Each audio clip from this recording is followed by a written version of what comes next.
Professional railroad craftsmen know that they need good tools and equipment to get the job done right, on time, and, most important, safely. Can you remember back in the days when you were an apprentice? That crusty old journeyman you worked with? Remember what he always told you. Kid, take care of your dadgum tools and they'll take care of you. He was right, but what he didn't tell you was that the opposite is also true. Neglect your tools and you're asking for trouble. In this video, we will review some of the basic common sense requirements of tool and equipment inspection. These requirements are outlined in Rule 1.1.4 and S-Alert 96-6. Rule 1.1.4 states, employees must check the condition of equipment and tools they use to perform their duties. Employees must not use defective equipment or tools until they are safe to use. Employees must report any defects to the proper authority. But just what should you be looking for? This video will give you some idea on what you need to do. We will be looking at 4 categories of tools and equipment: hand tools, power tools, lifting devices, and equipment and machinery. Remember, when inspecting any tool or equipment, it is important to be familiar with the manufacturer's inspection and operating procedure. Also, any Union Pacific safety rules that may apply to the equipment being inspected. A professional craftsman will always inspect hand tools before use, not because it's required, but because he knows that it's just good common sense. This means checking tools for things that could cause the tool to break or fail. First, tools should always be kept clean. This will make the inspection easier, reduce wear, and extend the life of the tool. It will also reduce the chance that the tool may slip. When inspecting tools, look for signs of breaks, cracks, or pitting. Look for signs of grinding, heating, or welding on the tool. Excessive heat can affect the tool's hardness and increase the chances that the tool could fail. This can be identified by the difference in color or the warping of the tool. Discard and replace any tools that show these signs. If the tool is bent, broken, or deformed, just don't use it. Discard it and replace it with a new tool. Check the tool for proper maintenance. Look for mushroomed heads, loose or broken handles, or exposure to electrical arc.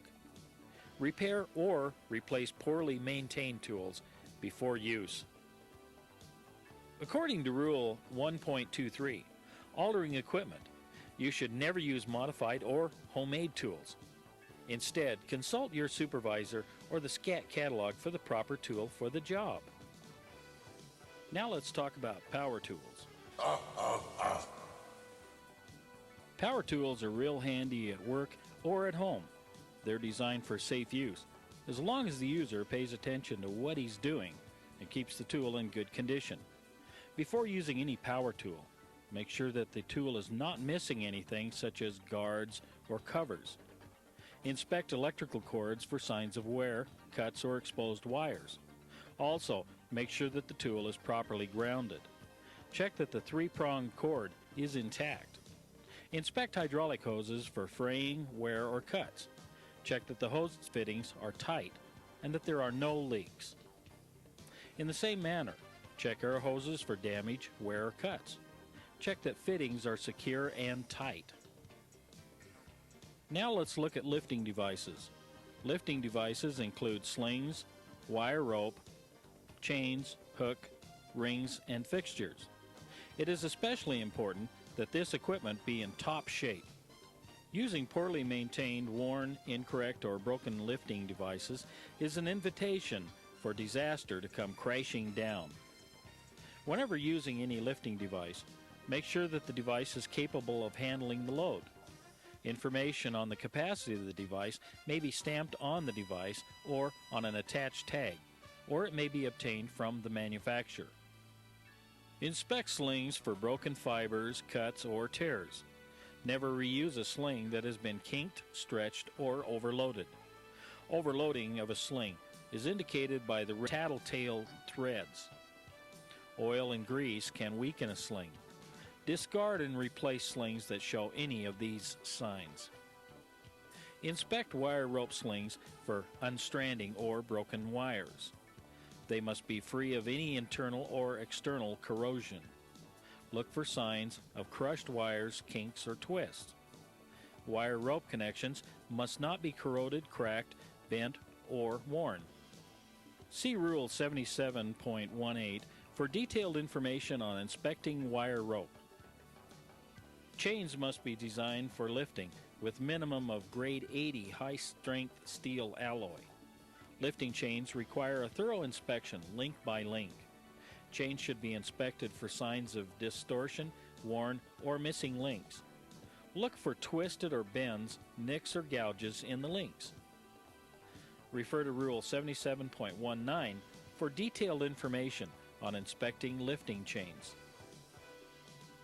Hooks, rings, and pins used for lifting should be made of alloy steel. Inspect them for cracks or bending. Hooks that are spread at the throat should be discarded and replaced. Hooks and rings should be free of any grinding, drilling, or welds. This will weaken the device. Discard and replace any device that is cracked, bent, or has been modified. If the hook is designed to accept a safety latch, the latch should be in place and in good condition. Lifting fixtures are made for specific jobs. Inspect the fixture for cracks or any bending or distortion of the members.